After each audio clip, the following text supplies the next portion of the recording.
So welcome back to our question paper solving, dear students, and please follow us up on our YouTube channel Vijayi Bhava as well as our Telegram app. Idu SSC MTS exams as well as for general English learning. ಇದು ಕೆಲವೊಂದು ಒಳ್ಳೊಳ್ಳೆ ಕಾನ್ಸೆಪ್ಟ್ಸನ್ನು ನಿಮ್ಮ ಮುಂದೆ ತರ್ತಾ ಇದ್ದೀವಿ and which is very useful even for regular practice, regular conversation and particularly for your competitive exams. All right, so will start away.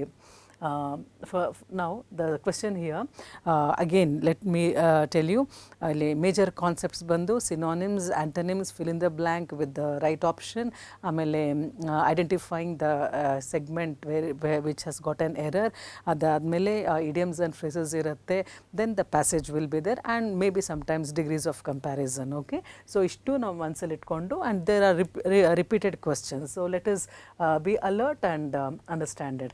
Now select the most appropriate option to fill in the blank. Illi you have got a sentence there and you have to fill with the right option. Nodana. The peanut stove, which is so often seen on the dash just outside the fruit shops, makes us think of the familiar street scene at home. So what is a peanut stove? Iga namge idella bahala ಪರಿಚಿತವಾದದ್ದು. It's a scene at home ಅಂತ ಹೇಳಿದ್ರೆ ಮನೆಯಲ್ಲಿ ನೋಡಿದಷ್ಟು ಸಹ ಒಂದು ಬಹಳ familiar scene. ಯಾವುದು ಅಂತ ಹೇಳಿದ್ರೆ market ಹತ್ರ ಇರುವಂತಹ ಪೀನಟ್ ಸ್ಟವ್ ಅಂತ ಹೇಳಿದ್ರೆ ಹಳೆ ಕಾಲದ ಒಂದು ಕಬ್ಬಿಣದ ಸ್ಟವ್ ಮೇಲೆ ಕಡಲೆ ಹುರಿತಾ ಇರ್ತಾರಲ್ವ, that is called as a peanut stove. Okay, so not these gas cylinder stove ಅಲ್ಲ. So it is a peanut stove ಅಂತ ಹೇಳಿದ್ರೆ ಅದು ಯೂಶುವಲ್ ಆಗಿ ಅಂದರೆ ಅದರ ಕಬ್ಬಿಣದಿಂದ ಮಾಡಿರುವಂಥದ್ದು. So very easy to maintain as well as high ಒಂದು ಇದು ಬೇಕು ನಿಮಗೆ, ಹೀಟ್ ಬೇಕು ಅಂತ ಹೇಳಿದ್ರೆ that was the previous mode of cooking also ಅಲ್ವಾ. ಸೊ ಹಾಗಾಗಿ that is a peanut stove. ಕಾಳು ಮತ್ತು ಹುರ್ಗಡ್ಲೆ ಅದೆಲ್ಲ ಬೇಯಿಸೋವಂಥ ಕುಕ್ ಮಾಡುವಂತಹ stove which is so often seen on the dash. ನಾವು ಅದನ್ನು ಎಲ್ಲಿ ನೋಡ್ತೀವಿ? ರನ್ವೇ. ಇಲ್ಲಿ ಆಪ್ಷನ್ಸ್ ಏನಿದೆ, ಎಲ್ಲಿ ನೋಡ್ತೀವಿ ಸಾಧಾರಣವಾಗಿ ಎಲ್ಲಿ ನೋಡ್ತೀವಿ? ರನ್ವೇ ಅಂತ ಹೇಳಿದ್ರೆ ದೊಡ್ಡ ದೊಡ್ಡ ಒಂದು ಫಾರ್ ಎಕ್ಸಾಂಪಲ್ ಈಗ what is that, you have this Oscar ceremony ಅಲ್ವಾ. So Oscar ceremony red carpet ಹಾಕಿಬಿಟ್ಟು ನಿಮಗೆ ಸೆಲಿಬ್ರಿಟೀಸ್ ವಾಕ್ ಮಾಡ್ತಾರಲ್ವ. So that is called as a runway. Runway ಅಂತ ಹೇಳಿದ್ರೆ where it is a path which is walked upon by the celebrities, beauty contestants ಅವ್ರಿಗೆಲ್ಲನೂ red carpet ಹಾಕಿ ಒಂದು only for ಸೆಲಿಬ್ರಿಟೀಸ್ಗೆ ಒಂದು ರೂಟ್ ಕಾರ್ವ್ ಮಾಡಿರೋವಂಥದ್ದನ್ನು we call it as a runway. Peanut ಸ್ಟವ್ನ ಅಲ್ಲಿ ನೋಡ್ತೀವ ನಾವು? Certainly not. ಓಕೆ, ಪೀನಟ್ ಸ್ಟವ್ನ ಎನಿ ಬಿಲ್ಡಿಂಗಲ್ಲಿ ನೋಡ್ತೀವಾ? ನೋ. ದೆನ್ ಪೀನಟ್ ಸ್ಟವ್ನ ಮಾರ್ಕೆಟಲ್ಲಿ ನೋಡ್ತೀವಾ? No. Peanut stove is usually found in the on the footpaths. Okay, so here the answer is D. Peanut ಸ್ಟವ್ನ ನಾವೆಲ್ಲಿ ನೋಡ್ತೀವಿ? It's a familiar sight on the footpaths. Okay, ನೀವು ಬರೀ fill ಮಾಡೋವಂಥದ್ದಲ್ಲ, ನೀವು ಫಿಲ್ ಮಾಡದಿದ್ರೂ ಪರವಾಗಿಲ್ಲ, but you have to mark the right option. So for this one it is D. Then select the most appropriate option to fill in the blank. So idu saha select the nice the correct option there to fill up the blank.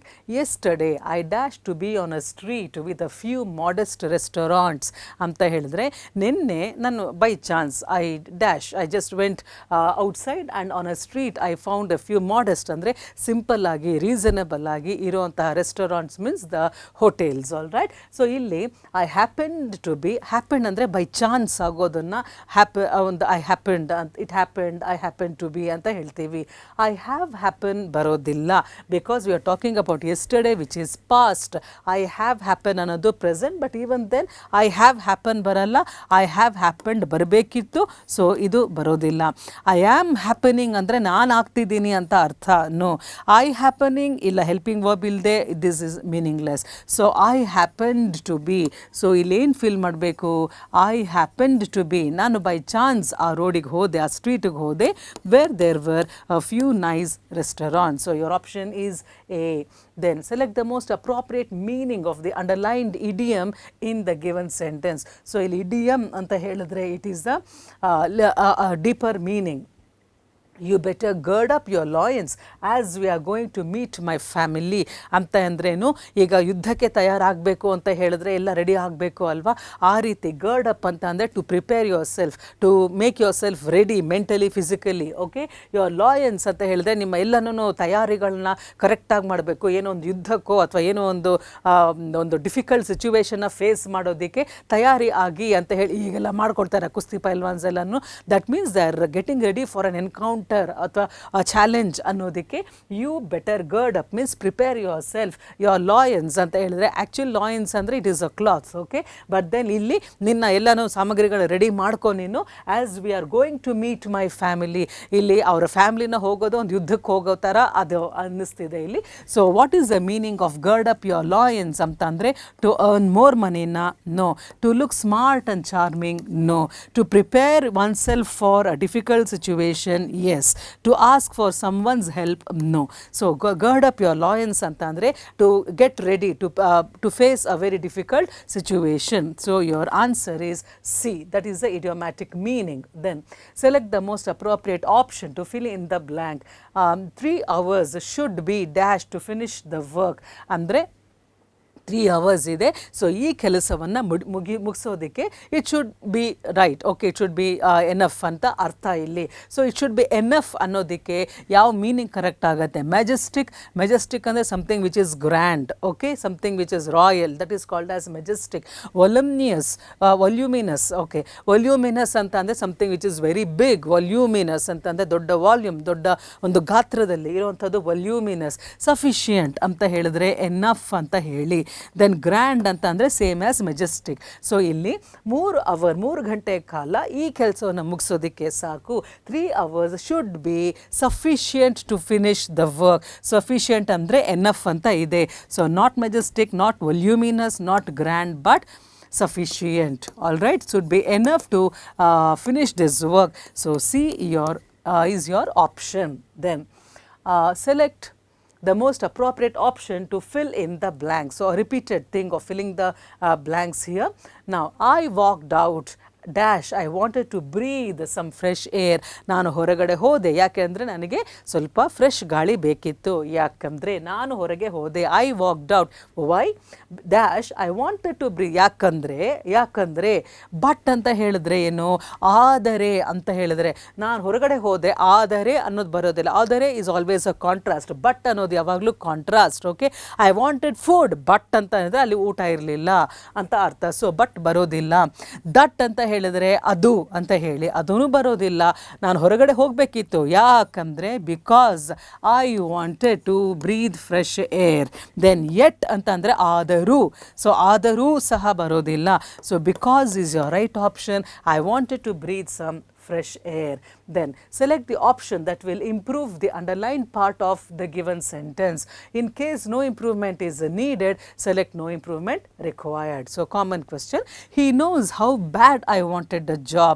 Now ಇಲ್ಲಿ ಯಾವ ಏರಿಯಾದಲ್ಲಿ ಯಾವ ಸೆಗ್ಮೆಂಟಲ್ಲಿ any error correction ಬೇಕಾ he knows fine how bad I wanted a job so ನೋಡೋಣ ಇಲ್ಲಿ he nose ಅವನಿಗೆ ಗೊತ್ತು ನನಗೆ ಕೆಲಸ ಎಷ್ಟು ಅಗತ್ಯ ಇದೆ ಅನ್ನೋದು ಅಂತ ಅರ್ಥ ಇಲ್ಲಿ he knows there is no problem how bad is ಇಲ್ಲಿ ಹೌ ಬ್ಯಾಡ್ ಅಂತ ಅಲ್ಲ ಹೌ ಬ್ಯಾಡ್ಲಿ ಎಷ್ಟು ಅಗತ್ಯ ಇತ್ತು ನನಗೆ ಕೆಲಸ so that is an adverb bad ಅಂದರೆ ಅಡ್ಜೆಕ್ಟಿವ್ ಆಗುತ್ತೆ ಎಷ್ಟು ಕೆಟ್ಟದಾಗಿ ನನಗೆ ಬೇಕು ಅಂತ ಅಲ್ಲ ಹೌ ಬ್ಯಾಡ್ಲಿ ಅಂದರೆ ಎಷ್ಟು ನಿಜವಾಗ್ಲೂ ನನಗೆ ಆ ಒಂದು ನೆಸೆಸಿಟಿ ಇತ್ತು ಅಗತ್ಯತೆ ಇತ್ತು ಬ್ಯಾಡ್ಲಿಗೂ ಬ್ಯಾಡ್ಗೂ ಡಿಫ್ರೆನ್ಸ್ ಇದೆ ಬ್ಯಾಡ್ ಈಸ್ ಅ ಕ್ವಾಲಿಟಿ ಓಕೆ ಬ್ಯಾಡ್ಲಿನೂ ಸಹ ಅದು ಕ್ವಾಲಿಟಿನ ಹೇಳುವಂಥದ್ದು ಎಷ್ಟು ಅಗತ್ಯ ಇತ್ತು badly adverb I wanted a job the sentence the phrase is fine okay so how badly so ಎಲ್ಲಿ ನಮ್ಮ ಕರೆಕ್ಷನ್ ಇಲ್ಲಿ ಹೇಗೆ ನಾವು ರೀಪ್ಲೇಸ್ ಮಾಡ್ಬೋದು ಅಂತ ಅಂದರೆ by giving this option how badly I needed the job ಅನ್ನೋದು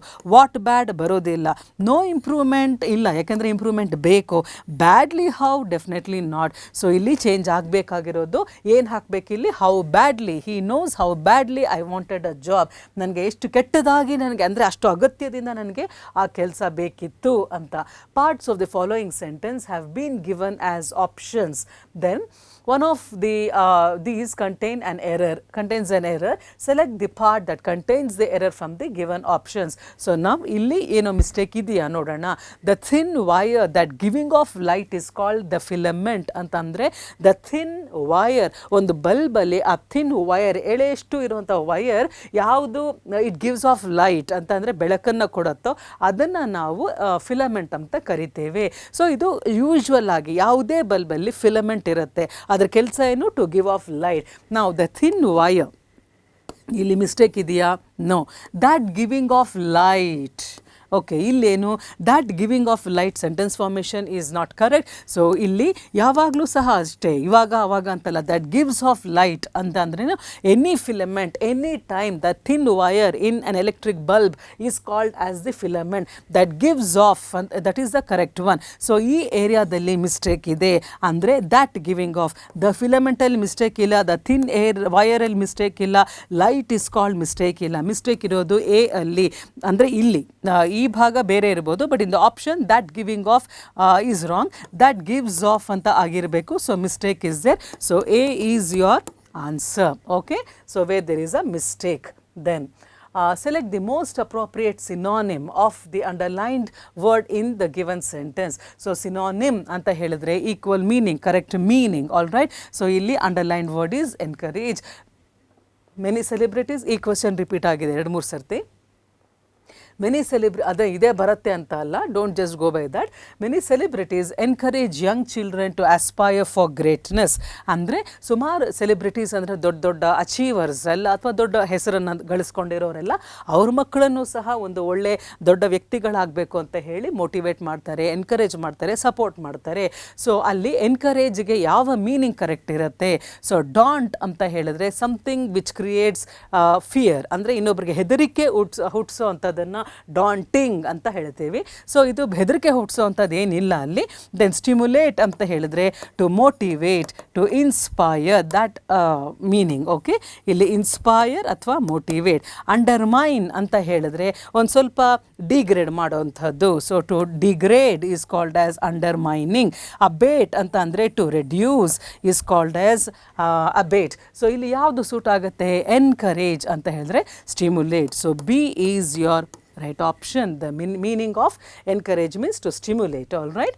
Then select the correctly spelt word. ಇಲ್ಲಿ ಕೆಲವೊಂದು ವರ್ಡ್ಸ್ ಇದೆ, ಅದರಲ್ಲಿ ಯಾವುದು ಕರೆಕ್ಟ್ ಸ್ಪೆಲ್ಲಿಂಗ್ ಅನ್ನೋದನ್ನು you identify. Livelihood, is it right? The spelling of livelihood is this one, LIHOOD. ಇಲ್ಲಿ LY ಇದೆ, so this is wrong. Veritable ಅಂದರೆ ನಿಜವಾಗ್ಲೂ, ಲೈವ್ಲಿಹುಡ್ ಅಂದರೆ ಜೀವನ, okay.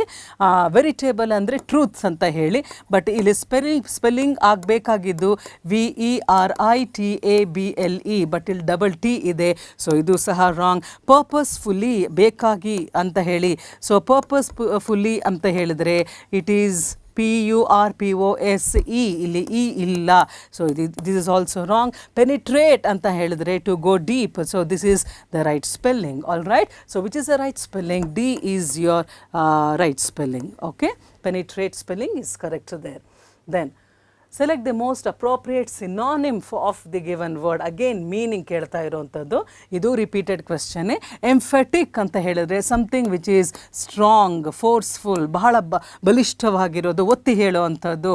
Strong and forceful, rigorous, so that is called as emphatic. Emphatic ಅಂದರೆ ಬಹಳ ಒಂಥರ ಬಲಿಷ್ಠವಾಗಿರುವಂಥದ್ದು. ಎಂಫೆಟಿಕ್ ಸ್ಟೇಟ್ಮೆಂಟ್ ಅಂತ ಅಂದರೆ he made an emphatic statement ಅಂತ ಅಂದರೆ ಬಹಳ ಒಂದು ಗಂಭೀರವಾದ ಒಂದು ಸೀರಿಯಸ್ ಸ್ಟೇಟ್ಮೆಂಟ್ನ ಸ್ಟ್ರಾಂಗ್ ಆಗಿ ಮಾಡಿದಾಗ that is called as an emphasis. That means emphatic emphasis, okay. Vigorous, strong, okay. Then restraint ಅಂದರೆ ಕಂಟ್ರೋಲ್ಡ್, ರಿಸ್ಟ್ರೈನ್ ಅಂತ ಅಂದರೆ ಕಂಟ್ರೋಲ್ಡ್. ಹೆಸಿಟೆಂಟ್ ಅಂತ ಅಂದರೆ ಅಂಜಿಕೆ, where you are doubtful, okay, confidence ಇಲ್ಲದೆ ಇರೋವಂಥದ್ದು. ಮಾಡ್ರೇಟ್ ಅಂತ ಅಂದ್ರೇನು? ಮಾಡೆಸ್ಟ್, ರೀಸನೇಬಲ್ ಆಗಿ ಇರೋವಂಥದ್ದು.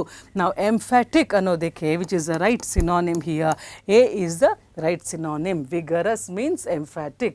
Then select the option that can be used as a one word substitute for the given group of words. One word, ishtuku seri one word. An unlikely chance or occurrence, especially a piece of good luck. ಅಂದರೆ ಯಾವಾಗ ನೀವು anticipate ಮಾಡಿರೋದಿಲ್ವ, sudden ಆಗಿ ಒಂದು stroke of good luck ಬಂತು ಅಂದ್ಕೊಳ್ಳೋದೇನೆ, ಒಂದು ಸ್ವಲ್ಪ ಏನು ಅದೃಷ್ಟ ಬಂತು ಅಂತ ಅಂದಾಗ an unexpected piece of luck. ಏನು ಅಕರೆನ್ಸ್ ಅಂದರೆ ಒಂದು ಹ್ಯಾಪನಿಂಗ್. ಸೊ ಇಷ್ಟಕ್ಕೂ ಅನ್ಎಕ್ಸ್ಪೆಕ್ಟೆಡ್ ಆಗಿ ಒಂದು ಒಳ್ಳೇದೇನೋ ನ್ಯೂಸ್ ಬಂತು ಅಂತಂದರೆ what do we call that? Pauper ಅಂತಂದ್ರೇನು ದಿವಾಳಿ ಆಗಿರುವಂಥದ್ದು, somebody who does not have anything financially coming down to the rock bottom, ಕಂಪ್ಲೀಟಾಗಿ ನಿರ್ಗತಿಕರಾಗೋದನ್ನು ಪಾಪರ್ ಅಂತ ಹೇಳ್ತೇವೆ. ಮೆಸ್ಸಯ್ಯ ಅಂತ ಅಂದರೆ ದೇವದೂತ, messenger, divine messenger is called as a messiah. Fluke ಅಂತ ಅಂದರೆ ಬೈ ಚಾನ್ಸ್ ಅಂದ್ರೇನು ಗೊತ್ತಿಲ್ಲದೆ ಬಹಳ ಸಡನ್ ಆಗಿ ಏನೋ ಒಂಥರ ಲಕ್ ಬಂದಾಗ, so a chance luck, by chance it is a luck. Okay, masquerade ಅಂತಂದರೆ ವೇಷ ಹಾಕ್ಕೊಳ್ಳುವಂಥದ್ದು. ಅಕಸ್ಮಾತ್ ಇವಾಗ ನಾನು ಯಾರು ಅಂತ ಗೊತ್ತಾಗಬಾರ್ದು ಅಂತ ಹೇಳಿದ್ರೆ I put a mask over myself. Okay, so that is called as a masquerade. So ಇಲ್ಲಿ ಒಂದು chance occurring, especially a stroke of good ಲಕ್ಗೆ ಏನಂತೀವಿ, ಪಾಪರ್ ಅಲ್ಲ, ಮೆಸಯ್ಯ ಅಲ್ಲ, ಬಟ್ ಬೈ ಫ್ಲೂಕ್ ಅಂತ ಅಂದರೆ by fluke I pass the exam ಅಂತಂದರೆ ಏನೋ ಒಂದು ಅದೃಷ್ಟ, ಏನೋ ಒಂದು ಲಕ್, ನನಗೆ ಆ ಎಕ್ಸಾಮಲ್ಲಿ ಪಾಸ್ ಆಯಿತು. ಸೊ ಇಷ್ಟಕ್ಕೂ ಸೇರಿ we call it as fluke. All right, so which is the right option? It is C. Then select the most appropriate option to fill in the blank. Again, let us see which is the right option here. I want to enroll myself for this management dash. Enroll anta helidrenu to admit, admission tagobeku yaudake, management course ge. So course anovaga CAUSE, cause andre reason, CAWS anta andre cawing sound adu. Okay, so course anta andre ಒಂದು program, ಒಂದು process. Then course anta andre rough anta heli artha. So ಇಲ್ಲಿ management ಕಾಸ್ ಅಲ್ಲ, ಕಾಸು ಅಲ್ಲ, but course and not COARSE. Pronunciation, it is the same for both course and course, but the spelling you have to be attentive there. It is not this one. Management course anta helidre COURSE, course andre process of your degree. Then so that is your answer. Next one, select the most appropriate meaning of the given idiom. So idiom ನುಡಿಗಟ್ಟು. ನೀನನ್ನು ಕಣ್ಣು ತೆರೆಸ್ದೆ ಅಂತಂದರೆ ಕಣ್ಣು ಮುಚ್ಕೊಂಡು ಕಣ್ಣು ತೆರೆಸೋದಲ್ಲ, ನಿಜ ಏನು ಅಂತ ಹೇಳಿ ಅರಿವು ಮೂಡಿಸೋವಂಥದ್ದು. That is called as an eye opener. Eye opener ಅಂದ್ರೇನು ಕಣ್ಣು ತೆರೆಸೋವಂಥದ್ದು. ಸೊ ಆನ್ ಐ ಓಪನರ್ಗೆ ಮೀನಿಂಗ್ ಅಂತ ಹೇಳಿದ್ರೆ ಕತ್ಲಲ್ಲಿದ್ದವರಿಗೆ ಏನೋ ಒಂಥರ ನಿಜವಾದ ಸತ್ಯ ಗೊತ್ತಾದಾಗ that is called as an eye opener. So tough decision, ಕಠಿಣವಾದ ನಿರ್ಧಾರ, ನೋ. ಅ ಶಾಕಿಂಗ್ ರೆವಲೇಷನ್ ಅಂದರೆ ಏನೋ ನಾನು ತಪ್ಪು ಅಂದ್ಕೊಂಡಿದ್ದೆ ಬಟ್ ಇವತ್ತು ನನಗೆ ನಿಜ ಸಂಗತಿ ಗೊತ್ತಾಯಿತು ಅಂತ ಅಂದಾಗ ನಾನು ಕಣ್ಣು ತೆರೆಸ್ದೆ ಅಂತ ಹೇಳಿದಾಗ it is a shocking revelation ಅಂತಂದರೆ some type of a truth coming out is called as a revelation. So this is a right one. A difficult task ಅಲ್ಲ, ಅ ಸ್ಮಾಲ್ ಓಪನಿಂಗ್ ಅಲ್ಲ. ಸೊ ಆನ್ ಐ ಓಪನರ್ ಅಂತ ಹೇಳಿದ್ರೆ ಒಂದು ನಿಜ ಹೊರಗಡೆ ಸತ್ಯ ಗೊತ್ತಾದಾಗ that is called as an eye opener. So your option is B. Okay, then select the most appropriate option to fill in the blank. So let us see here which is the option here. A dash girl is missing from my colony. ಒಂದು dash girl, ಯಾವ ಚಿಕ್ಕ ಹುಡುಗಿನ ದೊಡ್ಡ ಹುಡುಗಿನ, let us see, is missing from my colony. A less girl, ಕಡಿಮೆ ಇರುವಂಥ ಹುಡುಗಿ miss ಆಗ್ತಿದ್ದಾಳೆ ಅಂತ ಬರುತ್ತಾ? No. A so girl missing? No. A little girl missing. A few girl, few ಅಂತ ಅಂದರೆ ಕೆಲವು, few girl ಅಂತ ಬಂದಾಗ ಗರ್ಲ್ಸ್ ಬರಬೇಕು, few ಅಂದರೆ ಕೆಲವು, ಚಿಕ್ಕ ಹುಡುಗಿಯರು ಅಥವಾ ಹುಡುಗಿಯರು ಅಂತ ಬಂದಾಗ few means many. Okay, that means not many, actually more than one. So ಕೆಲವು ಅಂತ ಅರ್ಥ. ಸೊ ಫ್ಯೂ ಬರೋದಿಲ್ಲ ಬಿಕಾಸ್ ಗರ್ಲ್ ಒಬ್ಬಳನ್ನೇ ಕೊಟ್ಟಿರೋದು. So a little girl, C is your option. So ಇಲ್ಲಿ ಲಿಟಲ್ ಅಂದರೆ ಚಿಕ್ಕ ಹುಡುಗಿ, a little girl is missing from my colony. So C is the answer, little. Select the most appropriate antonym, that means opposite word for the given word. Now, obscure, antonym ಅಂತಂದರೆ opposite. All right, ವಿರುದ್ಧ ಪದ. obscure ಅಂತ ಹೇಳಿದ್ರೆ ಯಾವುದನ್ನು ಕಣ್ಮರೆ ಮುಚ್ಚುತ್ತೀವಲ್ವಾ, ಕಣ್ಣಿಗೆ clear ಆಗಿ ಕಾಣದೇ ಇರುವಂಥದ್ದು. So that is called as obscure. Okay, so something which is very unclear, clear ಆಗಿ ಕಾಣದೇ ಇರುವಂಥದ್ದನ್ನು obscure ಅಂತ ಹೇಳ್ತೀವಿ. ಸೊ ಅದರ ಆಪೋಸಿಟ್ ಏನು, ಕ್ಲಿಯರ್ ಆಗಿ ಕಾಣಿಸುವಂಥದ್ದು. Right, so obscure means something which is unclearly seen ಅಂತ ಹೇಳಿ. obvious ಅಂತ ಹೇಳಿದರೆ very clear, bright and clear, ಸ್ಪಷ್ಟವಾಗಿ ಕಾಣುವಂಥದ್ದನ್ನು obvious ಅಂತ ಹೇಳ್ತೀವಿ. ಕಾಂಪ್ಲಿಮೆಂಟರಿ ಅಂತಂದರೆ ಅಡಿಷ್ನಲ್ ಆಗಿ ಬಂದಿರೋವಂಥದ್ದು ಅಥವಾ which completes something is called as complementary. Moody ಅಂತಂದರೆ ಸ್ಟೆಬಿಲಿಟಿ ಇಲ್ಲದೆ ಇರುವಂಥವ್ರು. ಡಿಫಿಕಲ್ಟ್ ಅಂದರೆ ಹಾರ್ಡ್ ಆಗಿರುವಂಥದ್ದು. So this is not suitable, moody is not suitable. obscureಗೆ obvious is the right antonym. So your A is Your answer is A, the first option. Obscure means something which is very hazy, misty ಆಗಿರುವಂಥದ್ದು, ಮಂಜು ಮಂಜಾಗಿರುವಂಥದ್ದು. Obvious ಅನ್ನೋದು ಸ್ಪಷ್ಟವಾಗಿ ಇರುವಂಥದ್ದು. So that is the antonym. Then select the correctly spelt word. ಇಲ್ಲೂ ಅಷ್ಟೇ ನೀವು ತಪ್ಪು ವರ್ಡನ್ನು correct you have ಅಂದರೆ ಯಾವುದಿದೆಯೋ ಅದನ್ನು ಬಿಟ್ಟು ಕರೆಕ್ಟ್ ವರ್ಡನ್ನು you have to identify. Wrong ವರ್ಡ್ನ ಐಡೆಂಟಿಫೈ ಮಾಡೋದಲ್ಲ. ಓಕೆ, ಪ್ರೊಪೆನ್ಸಿಟಿ ಅಂದರೆ ಒಂದು ಹ್ಯಾಬಿಟ್. ಓಕೆ, ಅಂದರೆ ಅವನಿಗೆ ಅವ್ರಿಗೆ ಒಂದು ರೂಢಿ. For example, he has the habit of ಅಂದರೆ ಆಫ್ ಪ್ರಾಸ್ಟ್ರೇಟಿಂಗ್ ಅಂತಂದರೆ ಒಬ್ಬರ ಕಾಲಿಗೆ ನಮಸ್ಕಾರ ಮಾಡುವಂಥ ಅಭ್ಯಾಸ ಬೆಳೆಸ್ಕೊಂಡಿದ್ದಾನೆ ಅನ್ನೋವಾಗ he has the tendency, he has the propensity ಅಂತಂದರೆ ಸಾಧಾರಣವಾಗಿ ರೆಗ್ಯುಲರ್ ಆಗಿ ನಮ್ಮ ಜೊತೆ ಬಂದಿರೋಂಥ ಕೆಲವು ಅಭ್ಯಾಸಗಳನ್ನು we call it as a propensity. That means a habit, a regular thing. Okay, constituency ಅಂತ ಅಂದರೆ ಒಂದು ಕ್ಷೇತ್ರ, ಕಾನ್ಸ್ಟಿಟ್ಯೂವೆನ್ಸಿ ಒಂದು ರೀಜನ್. ಸೊ ಇಲ್ಲಿ CY constituency spelling TUEN not SY, CY ಬರಬೇಕಿತ್ತು. ಡೆಮಾಲಿಷ್ ಅಂದರೆ ಛಿದ್ರ ಮಾಡೋದು, that means something which you destroy. Okay, ಉರುಳಿಸುವಂಥದ್ದು. ಸ್ಪೆಲ್ಲಿಂಗ್ ಬಂದು DOMOLISH, ಬಟ್ ಆದರೆ ಇದು ತಪ್ಪಿದೆ. So this is not the right spelling. Patronise, ಒಬ್ಬರನ್ನ ಆಧರಿಸೋದು. So PATRONISE, patronise. ಸೊ ಇಲ್ಲಿ A ಬಂದಿದೆ, O ಬರಬೇಕಿತ್ತು. ಸೊ ಈ ಮೂರೂ ಸಹ ತಪ್ಪಿದೆ. The right spelling is propensity, which has got the correct word. Okay, then so your answer is A. Now we are coming to the passage. No, it's not a passage, I'm sorry. Parts of the following sentence have been given as options. One of them may contain an error.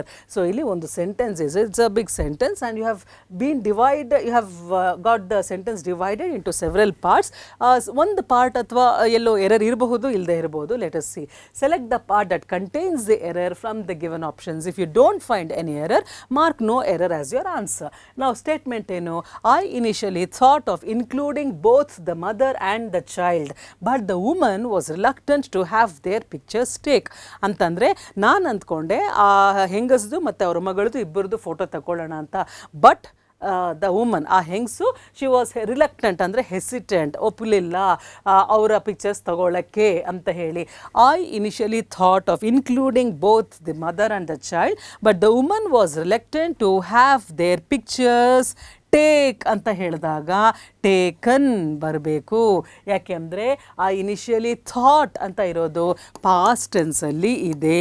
Okay, so sentence ಒಂದೇ ಸೆಂಟೆನ್ಸಲ್ಲಿ ಒಂದೊಂದು verb ಒಂದೊಂದು ಟೆನ್ಸಲ್ಲಿ ಇರೋಕ್ಕೆ ಸಾಧ್ಯ ಇಲ್ಲ. If you have begun with the past tense, the other verbs also should be in the same tense only. So thought ಅನ್ನೋದು think in a past tense is a thought. Okay, so similarly when you thought of including ಅಂತ ಹೇಳಿದಾಗ ಇನ್ನೊಂದು ಇಲ್ಲಿ ಮಿಕ್ಕಿದೆಲ್ಲ correct ಇದೆ. But then to have their pictures take ಅಂತ ಹೇಳಿದ್ರೆ ಇದು ಪ್ರೆಸೆಂಟ್ ಟೆನ್ಸಲ್ಲಿ ಇದೆ.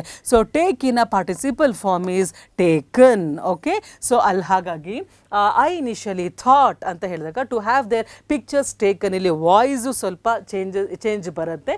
ಹಾಗಾಗಿ ಇಲ್ಲಿ ಥಾಟ್ ಬರಬೇಕು. Participle also is a thought only. Think, thought, thought. Okay, so similarly ಇಲ್ಲಿ take, took, taken, but took ಬರಲ್ಲ. To have their pictures took ಅಂತ ಬರೋದೇ ಇಲ್ಲ. So to have their pictures taken ಬರಬೇಕಿತ್ತು. ಸೊ ಎಲ್ಲಿ ಮಿಸ್ಟೇಕ್ ಇದೆ? ಇಲ್ಲಿ both the mother and the child, but the woman, ಇಲ್ಲಿ ಮಿಸ್ಟೇಕ್ ಇಲ್ಲ. Was reluctant to have their pictures take, yes there is a mistake here. So you have to identify this one. I initially thought of including, ಇದು ಬರಲ್ಲ. No error ಇಲ್ಲ, ಯಾಕೆಂದರೆ error ಇದೆ. Error ಎಲ್ಲಿದೆ? It is in B. Was reluctant to have their pictures taken. Okay, so the error is in B. Then the following sentence has been divided into parts. One of them may contain an error. So similar exercise where the sentence is given and you may have a mistake. So let us identify if there is a mistake. We needing to kept a close eye on the rising prices of fuel. ಅಂದರೆ ನಾವು ಬೆಳೀತಾ ಇರುವಂತಹ ಈ petroleum ಅಥವಾ fuel prices ಮೇಲೆ ಒಂದು ನಿಗಾ ಇಡಬೇಕು. We need to keep an eye ಅಂತಂದು ಒಂದು ಕಣ್ಣಿಡಬೇಕು ಅಂತ ಹೇಳಿದ್ರೆ we needing to to kept a close eye ಅಂತ ಇದೆ. ವಿ ನೀಡಿಂಗ್ ಟು ಕೆಪ್ಟ್ ಅಂತ ನೋಡಿ, ಇಲ್ಲಿ ನೀಡಿಂಗ್ ಯಾವ ಟೆನ್ಸು, ಇದು past tense. We don't even know because there is no helping verb to guide you at all. So we needing to kept ಇಲ್ಲಿ sentence formation ತಪ್ಪಿದೆ. Close eye ಅಂತ ಅಂದ್ರೇನು, monitor ಮಾಡುವಂಥದ್ದು. ಕ್ಲೋಸ್ ಐ ಯಾವುದ್ರ ಮೇಲೆ, rising increase ಆಗ್ತಿರೋಂಥ fuel prices ಮೇಲೆ. So mistake ಇರೋದು first part we needing to kept ಅಲ್ಲಿ. So we need to keep ಅಂತ ಇರಬೇಕಿತ್ತು. ಸೊ ಮಿಸ್ಟೇಕ್ ಇದೆ ಇಲ್ಲಿ. There is no mistake, no ಎರರಲ್ಲಿ ಇಲ್ಲ. ಕ್ಲೋಸ್ ಐ ನೋ ಎರರ್ ಅಂದರೆ ಅದು ಎರರ್ ಇದೆ. Therefore the error is in this part, we needing to kept. That is the option that you have to choose. Select the most appropriate option again to fill in the blanks ಇಲ್ಲಿ. Now farmers are urged ಅಂದರೆ they are made to, ಅವರನ್ನ ಒಂದು ಸ್ವಲ್ಪ forcible ಆಗಿ, urged ಅಂತ ಹೇಳಿದ್ರೆ ಒಂದು ಸ್ವಲ್ಪ ಬಲವಂತದಿಂದ ಒಂದು ಹೇಳ್ಕೊಡ್ತಾ ಇರೋದು. urging ಅಂತ ಹೇಳಿದ್ರೆ ಇನ್ನೊಬ್ಬರನ್ನ ಪುಷ್ ಮಾಡೋದನ್ನ we call it as to urge. Farmers are urged to dash to good agricultural practices in the disposal and spreading of agricultural waste such as slurry ಅಂತ ಹೇಳಿದ್ರೆ ಫಾರ್ಮರ್ಸ್ಗೆ ಯಾವ ರೀತಿ ಮೋಟಿವೇಶನ್ ಆಗ್ತಿದೆ, ಅರ್ಜ್ ಆಗ್ತಿದೆ, ಒಂದು ಪ್ರೋತ್ಸಾಹ ಆಗ್ತಿದೆ. ಅರ್ಜ್ ಅಂತ ಅಂದರೆ indirectly here it's a pressure. Okay, so ಒಳ್ಳೆ ರೀತಿಯಲ್ಲಿ ಪ್ರೆಷರ್ ಆಗ್ತಿರೋಂಥದ್ದು ಏನು ಅಂತಂದರೆ ಅಗ್ರಿಕಲ್ಚರಲ್ದು ಎಷ್ಟೊಂದು ಸ್ಲರಿ ಅಂತ ಹೇಳಿದ್ರೆ ಅದು ತುಂಬ ವೇಸ್ಟೇಜ್ ಎಲ್ಲ ಏನು ಬರುತ್ತೆ ಅದನ್ನೆಲ್ಲ ಒಳ್ಳೆ ರೀತಿ ಸಾಗಾಣಿಕೆ ಆಗಬೇಕು ಅನ್ನೋದ್ರ ಬಗ್ಗೆ ಅವರಿಗೆ ಪ್ರಾಕ್ಟೀಸಸ್ ಬಗ್ಗೆ ಅವ್ರಿಗೆ ತಿಳಿಸಲಾಗಿದೆ ಅಂತ ಹೇಳಿ. So farmers are urge to dash to good cultural practices. Farmers ಕೆಲವೊಂದು ಸರ್ತಿ ಒಳ್ಳೆ ಅಗ್ರಿಕಲ್ಚರಲ್ ಪ್ರಾಕ್ಟೀಸಸ್, ಕೆಲವೊಂದು ಒಳ್ಳೆ ಅಗ್ರಿಕಲ್ಚರಲ್ ಮೆಥಡ್ಸನ್ನು ಫಾಲೋ ಮಾಡಬೇಕು, ಅದಕ್ಕೆ ಒಪ್ಪಿಕೊಂಡು ಅನುಗುಣವಾಗಿ ನಡ್ಕೊಂಡು ಹೋಗಬೇಕು ಅನ್ನೋದು ಅಲ್ಲಿ ಅರ್ಥ. ದೇರ್ಫೋರ್ ಫಾರ್ಮರ್ಸ್ ಆರ್ ಅರ್ಜ್ಡ್ ಅಂತ ಅಂದ್ರೇನು, ಅರ್ಜ್ಡ್ ಅಂತಂದರೆ ಇಲ್ಲಿ ನಾವು ಎನ್ಕರೇಜ್ಡ್ ಅಥವಾ ಮೇಡ್ ಟು ಅಂದರೆ ಬಲವಂತ ಅಲ್ಲ, ಬಟ್ ಆದರೆ ಅವ್ರಿಗೆ ಒಂದು ಸ್ವಲ್ಪ ಮೋಟಿವೇಟ್ ಮಾಡೋ ಥರ. ಆರ್ ಅರ್ಜ್ ಟು ಅಧಿಯರ್ ಅಂತ ಹೇಳಿದ್ರೆ to follow, to obey. Okay, to stick to ಅಂತ ಹೇಳಿ ಒಬೇ. ಡಿಸ್ಟರ್ಬ್ ಅನ್ನೋದು ಕೆಡಿಸೋವಂಥದ್ದು ಆಗಲ್ಲ. ಗ್ಯಾದರ್ ಅಂತ ಹೇಳಿದ್ರೆ ಟು ಕಲೆಕ್ಟ್. ವರ್ಷಿಪ್ ಅಂತ ಅಂದರೆ to pray. All right, so this is to pray, this is to collect, this is to disturb ಅಂತ ಹೇಳಿದರೆ ಟು ಟ್ರಬಲ್. ಸೊ ಹಾಗಾಗಿ ಇದು ಯಾವುದೂ ಸೂಟೇಬಲ್ ಅಲ್ಲ. ಇಲ್ಲಿ to adhere is the right fill in the blank. So A is your option. ಫಾರ್ಮರ್ಸ್ಗೆ ಅವರು ಒಳ್ಳೆ ಪ್ರಾಕ್ಟೀಸಸ್ಗೆ ಅಧಿಯರ್ ಒಪ್ಕೊಳ್ಳೋ ರೀತಿಯಲ್ಲಿ ಒಂದು ಪ್ರಯತ್ನ ನಡೀತಾ ಇದೆ ಅಂತ ಅರ್ಥ. ದೆನ್ ನಾವು the last section is our passage. Now this is a passage, let us see, and let me tell you again. So ee passage alli get the idea of the passage first, and then for each fill in the blank here you have a separate question. So the first blank ge it is the 86th question, the second blank 87th, third blank 88th, fourth blank 89th question, fifth blank is the 90th question. Okay, so adannu separate agi answer madak baralla. It has to be answered in relation to the passage. Now, in order to fall asleep dash night, strive to turn off all electronic devices at least, at least 30 minutes dash getting into bed. Allow your eyes to relax and take a break from the dash of a lit screen. Read a book, write in a journal or write dash your to-do list for the dash day. ಈಗ ಅವ್ರು ಹೇಳ್ತಾ ಇರೋದು, ನೀವು ಒಳ್ಳೆ ನಿದ್ದೆ ಮಾಡಬೇಕು before sleeping every day. ನೀವೇ ಒಳ್ಳೆ ನಿದ್ದೆ ಮಾಡೋಕ್ಕಿಂತ ಮುಂಚೆ ಏನು ಮಾಡಬೇಕು, ಮಲಗೋದು ರಾತ್ರಿನೇ ಅಲ್ವಾ. ಸೊ ಇನ್ ಆರ್ಡರ್ ಟು ಅಲ್ಲಿ ಆಪ್ಷನ್ಸ್ ನೋಡ್ದೇನೆ I think some of you can really try out to fill in the blank. In order to fall asleep ಯಾವಾಗ, ಅಟ್ ನೈಟ್. ಸ್ಟ್ರೈವ್ ಅಂದರೆ ಟ್ರೈ ಮಾಡಿ. Strive to turn off all electronic devices ಅಂದರೆ ನೀವು ಒಳ್ಳೆ ನಿದ್ದೆ ಮಾಡಬೇಕು ಅಂತಂದರೆ ಫಸ್ಟ್ ನೀವೇನು ಮಾಡಬೇಕು, ಒಂದು ಅರ್ಧ ಗಂಟೆ ಮುಂಚೆ ಟರ್ನ್ ಆಫ್ ಅಂತ ಅಂದರೆ ಎಲ್ಲ ಸ್ವಿಚ್ ಆಫ್ ಮಾಡಿ. ಯಾವುದನ್ನು, all the electronic devices at least ಅಂದರೆ ಮಿನಿಮಮ್ ನೀವು ಬೆಡ್ಗೆ ಹೋಗೋಕ್ಕಿಂತ at least 30 minutes before you have to turn off ಅಂದರೆ ಸ್ವಿಚ್ ಆಫ್ ಮಾಡಿ, ಎಲ್ಲ ಆಫ್ ಮಾಡಿಬಿಡಿ. 30 minutes ಯಾವಾಗ before going to bed, before getting into bed. 30 minutes before going to bed turn off all the electronic devices.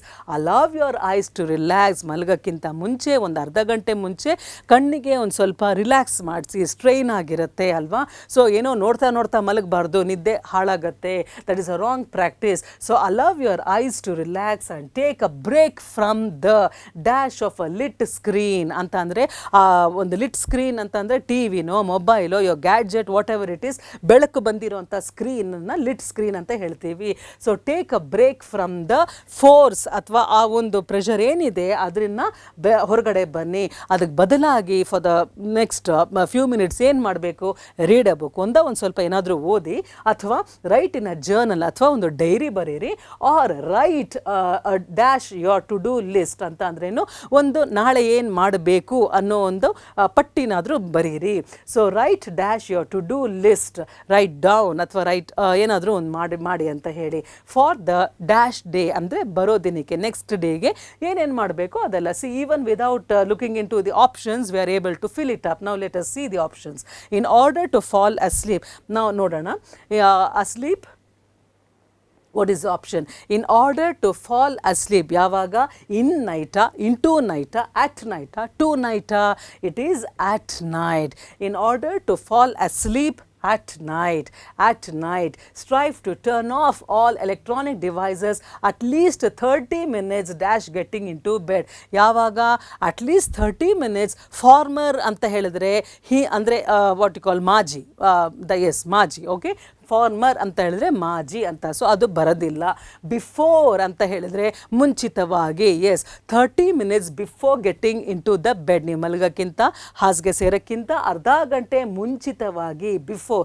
Previous ಅಂತ ಅಂದರೆ ಹಿಂದಿನದ್ದು, latter ಅಂದರೆ ಆಮೇಲಿನದ್ದು. ಸೊ ಇದು ಫಾರ್ಮರ್ ಬರಲ್ಲ, ಪ್ರೀವಿಯಸ್ ಬರಲ್ಲ, ಲ್ಯಾಟರ್ ಬರಲ್ಲ, but before is the right option. Then ಆಮೇಲೆ ನೆಕ್ಸ್ಟ್ ಬ್ಲ್ಯಾಂಕ್ ಏನು, allow your eyes to relax and take a break from the dash of a lit screen, from the dash of a lit screen, from spark anta andre kidi, energy, from the energy of a lit screen, energy of a lit screen, okay. ಅದರ ಒಂದು force ಅಂತ. Illustration ಅಂತ ಅಂದರೆ ಒಂದು ದೃಶ್ಯ ಅದು. So ಇಲ್ಲಿ stimulation, spark, energy, illustration ಅಂತ ಇದೆ. ಸೊ ಲಿಟ್ ಸ್ಕ್ರೀನ್ ಅಂತಂದರೆ ಬೆಳಕು ಬರೋ ಅಂತ ಯಾವುದಾದ್ರೂ ಒಂದು ಎಲೆಕ್ಟ್ರಾನಿಕ್ ಡಿವೈಸ್. ಸೊ ಅಲ್ಲಿ ಸ್ಟಿಮ್ಯುಲೇಷನ್ ಯಾವಾಗಲೂ ಆ್ಯಕ್ಟಿವ್ ಆಗಿ ಇತ್ತಂದರೆ ಕಣ್ಣಿಗೆ ರಿಲ್ಯಾಕ್ಸೇಷನ್ ಬೇಕಲ್ವಾ. ಸೊ ಆ stimulation of a lit screen ಬೇಡ. So stimulation is the word. Spark ಬರೀ ಕಿಡಿ ಅಲ್ಲ, ದ ಲೈಟ್ ಬರ್ತಿರೋದು ನಿಮ್ಮ ಮೊಬೈಲ್ ಅಥವಾ ಟಿ ವಿಯಿಂದ ಬರ್ತಿರೋ ಅಂಥ stimulation, light stimulation that is coming. The ಎನರ್ಜಿನೂ ಬರಲ್ಲ, ಇಲ್ಲಸ್ಟ್ರೇಷನ್ನು ಬರಲ್ಲ. The stimulation of a lit screen. So relax ಮಾಡೋದಕ್ಕೆ ಸ್ಟಿಮ್ಯುಲೇಷನ್ ಕಡಿಮೆ ಆಗಬೇಕು, ಕಣ್ಣಿಗೆ ಆ ಇರಿಟೇಷನ್ ಕಡಿಮೆ ಆಗಬೇಕು. ಅದಕ್ಕೋಸ್ಕರ ಏನು ಮಾಡಬೇಕು, read a book, write in a journal, or write dash your to do list. Write dash to do list ಅಂದ್ರೇನು, ನಾಳೆ ಏನೇನು ಮಾಡ್ಕೋಬೇಕು. ರೈಟ್ ಆನ್ ಬರಲ್ಲ, ರೈಟ್ ಡೌನ್ ಬರುತ್ತೆ. Write off, write on to ಇದು ಯಾವುದು ಪ್ರಿಪೋಸಿಷನ್ ಬರಲ್ಲ, ಬಟ್ ರೈಟ್ ಡೌನ್ ಅಂದರೆ ಬರ್ಕೊಳ್ಳಿ, ನಾಳೆ ಏನೇನು ಮಾಡಬೇಕು, ಒಂದು ಪ್ಲ್ಯಾನ್ ರೆಡಿ ಮಾಡ್ಕೊಳ್ಳಿ ಅಂತ ಅರ್ಥ.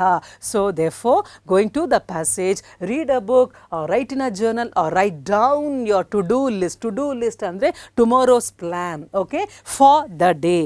The day andre next day ge. So next day ge ಏನಂತ ಹೇಳ್ತೀವಿ. The last question is for present day andre ಇವತ್ತು, previous day andre ಹಿಂದಿನದ್ದು, following day andre next day, preceding day ಅಂತ ಹೇಳಿದ್ರೆ again ಹಿಂದಿನ ದಿನದ್ದು ಅಂತ.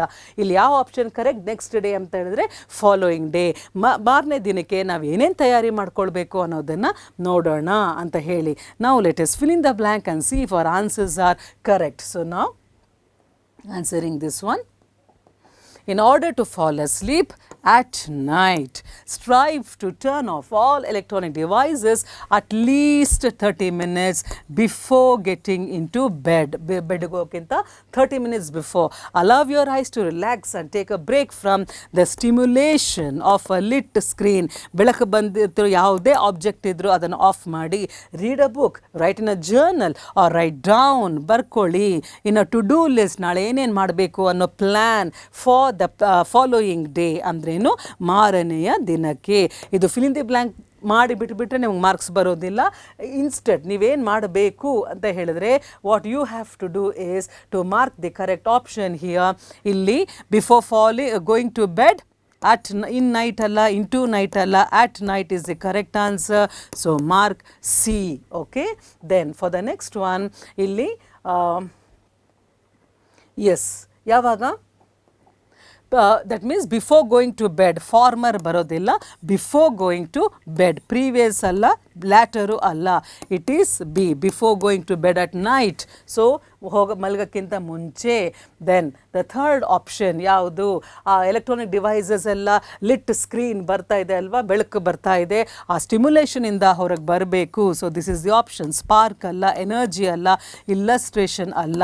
So A is your option. ಇದೆಲ್ಲ ನೀವು ವಿತೌಟ್ ನೋಯಿಂಗ್ ದ ಪ್ಯಾಸೇಜ್ ಇದು ಮಾರ್ಕ್ ಮಾಡೋಕ್ಕೆ ಬರಲ್ಲ. ಸೊ ಪ್ಯಾಸೇಜ್ ಗೊತ್ತಿದ್ದರೆ, ಅರ್ಥ ಮಾಡ್ಕೊಂಡಿದ್ರೆ you can answer these options. Then the next one ಇಲ್ಲಿ ರೈಟ್ ಡೌನ್. ನೀವು ಬುಕ್ ಓದಿ ಜರ್ನಲ್ ಬರೀರಿ ಅಥವಾ write down a plan for the next day ಅಂತ ಹೇಳಿದಾಗ, ರೈಟ್ ಅಂತ ಹೇಳುವಾಗ ರೈಟ್ ಆನ್ ಅಂತ ಹೇಳಿ ಬರೋದಿಲ್ಲ, write down is correct. Right of ಬರಲ್ಲ, ರೈಟ್ ಆನ್ ಟೂನು ಬರಲ್ಲ. So your option is write down. Okay, B is your option.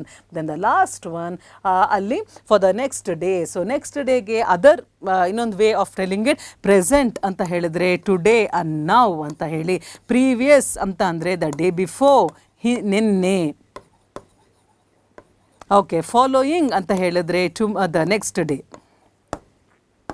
the next day. So write down a plan for the next day. Preceding ಅಂತ ಅಂದರೆ the previous day, same. Previous day. So not present, not the previous one, not the preceding one, but the following day ಅಂದರೆ the coming day. Next ಡೇಗೆ ಏನೇನು ತಯಾರಿ ಮಾಡ್ಕೋಬೇಕು ಎಲ್ಲ ಮಾಡ್ಕೊಳ್ಳಿ. So ಇಷ್ಟು ನೀವು ಈ ಆಪ್ಷನ್ಸನ್ನು ಕರೆಕ್ಟ್ ಆಪ್ಷನ್ಸ್ ಬರೆದುಬಿಟ್ಟು if you give the correct alphabetical choice ಅಂತ ಹೇಳಿದ್ರೆ that will serve your purpose. So now we have come to the end of the question paper, and that is for your reference of the papers solved. Okay, please work it out. Exercise ಮೇಲೆ exercise ಮಾಡ್ತಾ ಇದ್ರೆ it is just a cakewalk. So cakewalk idiom ಏನು, that means it is a very very easy and not at all a difficult thing to clear the exams. So wish you all good luck and see you in the next session. Bye.